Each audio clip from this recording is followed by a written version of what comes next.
Shortly after 6 p.m. on August the 4th, an explosion ripped through the port of Beirut. It killed more than 200 people, wounded over 6,500, and destroyed large parts of the city. Forensic architecture was invited by Madame Mass to examine open-source information, including videos, photographs, and documents, to provide a timeline and a precise 3D model to help investigate the events of August the 4th. The model is available via this link. The first photograph of the warehouse on fire was uploaded to Twitter at 5:54 p.m. We carefully geolocated this photograph by identifying the key buildings and calculated the camera's cone of vision.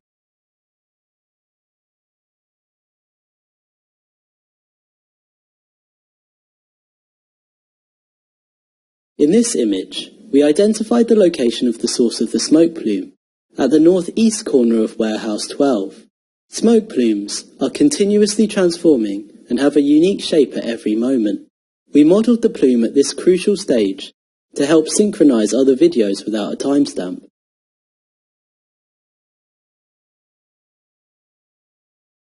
A video shot at around the same time from one of the balconies of the residential tower building shows the same source of fire clearly on the same side of the warehouse. The shape of the plume and the heat source suggests that the fire had evolved. Another video, starting at 5:58 p.m.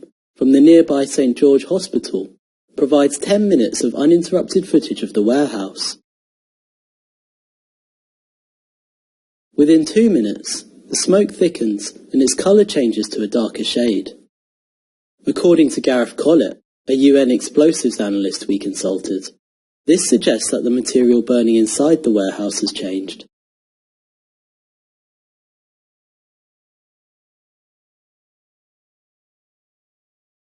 At 6:07 p.m, a new intense heat source appears on the other, northwestern side of the warehouse, here, followed by a different, larger plume. The sparks that follow suggest the presence of small explosive charges, such as fireworks. 35 seconds later, at 6:08 p.m, a large spherical plume appears above the centre of the warehouse. According to the explosives analyst, the symmetrical shape of the sphere suggests that it's a single-point explosion originating in one particular place within the warehouse, and it's possible that as little as half of the 2,750 sacks of ammonium nitrate stored inside detonated. We use the shape of the two plumes from these explosions as metadata to synchronize the remaining footage.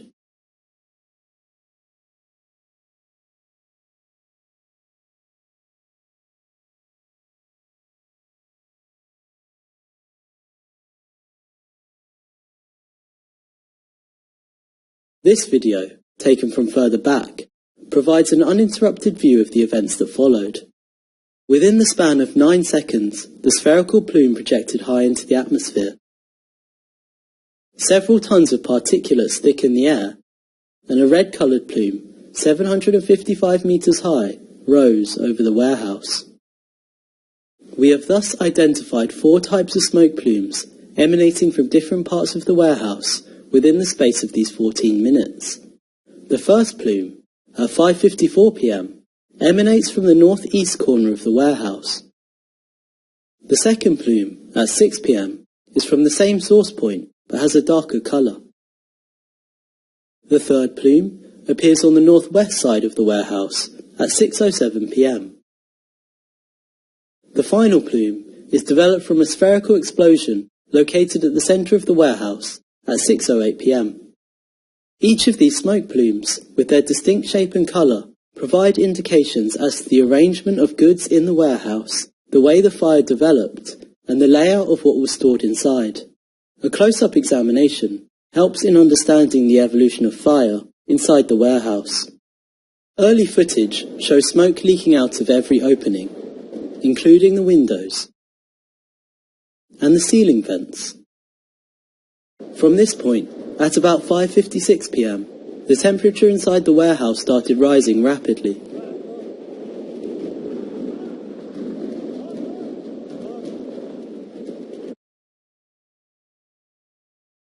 The smoke is visible as it changes colour to a darker shade, in this footage, from the east side. We stabilise the footage to reveal the full extent of the warehouse.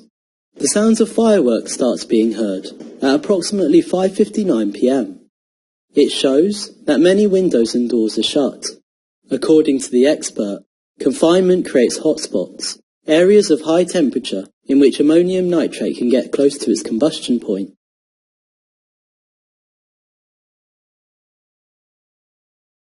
As reported by media outlets, the fire brigade arrived approximately 4 minutes after an initial call was made to the station at 5:54 p.m. In this footage, taken by the fire brigade on their arrival to the scene, the sound of fireworks continues to be heard.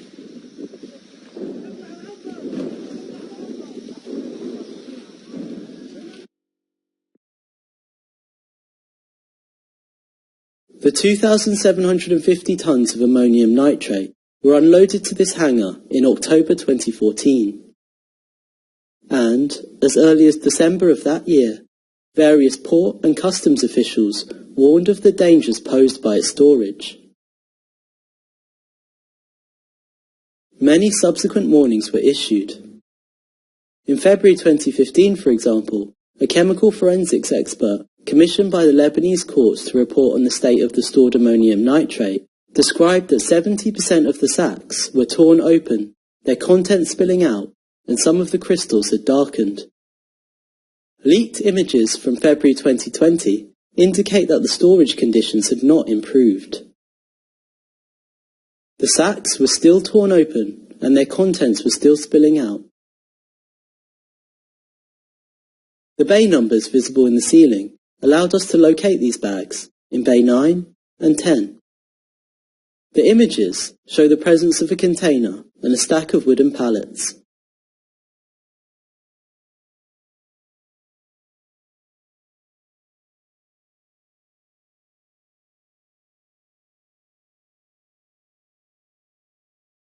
Another video, taken on December the 18th, released by news outlet Al Jadid, shows the state of ammonium nitrate bags stored at Bay 6 and surrounding Door 9. Stacked ammonium nitrate bags are blocking the entrance. Here, we can see the numbers for Bays 4 and 5. On the right of the videographer, between Door 9 and 10, a white-coloured wall is visible, suggesting the presence of a small service room.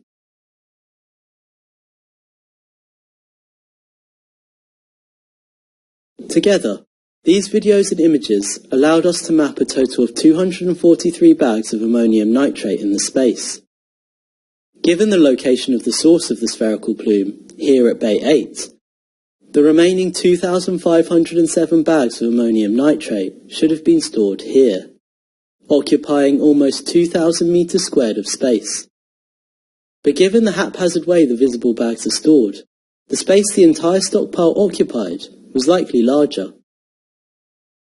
News reports suggest that in addition to the ammonium nitrate, the warehouse also stored 23 tons of fireworks, 50 tons of ammonium phosphate, 5 tons of tea and coffee, 5 rolls of slow-burning detonating cord, and 1,000 car tyres.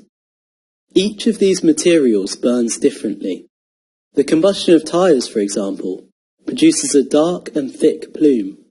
According to the explosives expert, it could correspond to the dark plume we had located on the northeast corner of the warehouse, so we placed the tyres roughly here.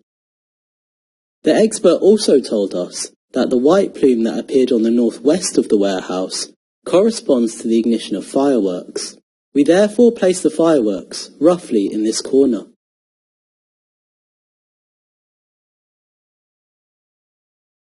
From an engineering perspective, this is the spatial layout of a makeshift bomb, on the scale of a warehouse, awaiting detonation. According to Gareth Collett, ammonium nitrate is extremely difficult to detonate by fire alone. However, when confined and contaminated, this can lead to catastrophic detonation. It is sensitized by the presence of even the smallest quantity of additives, and hence should be separated. We reviewed international standards for the storage of ammonium nitrate. Internationally accepted benchmarks include British regulations. According to British standards, stacks of ammonium nitrate must be limited to 300 tons,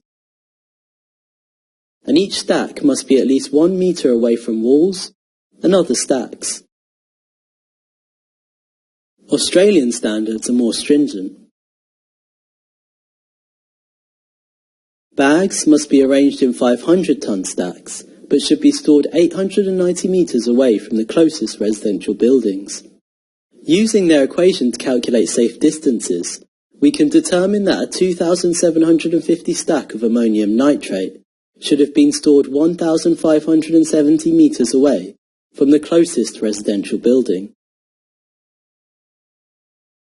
NASA's damage map illustrates the extent of the blast.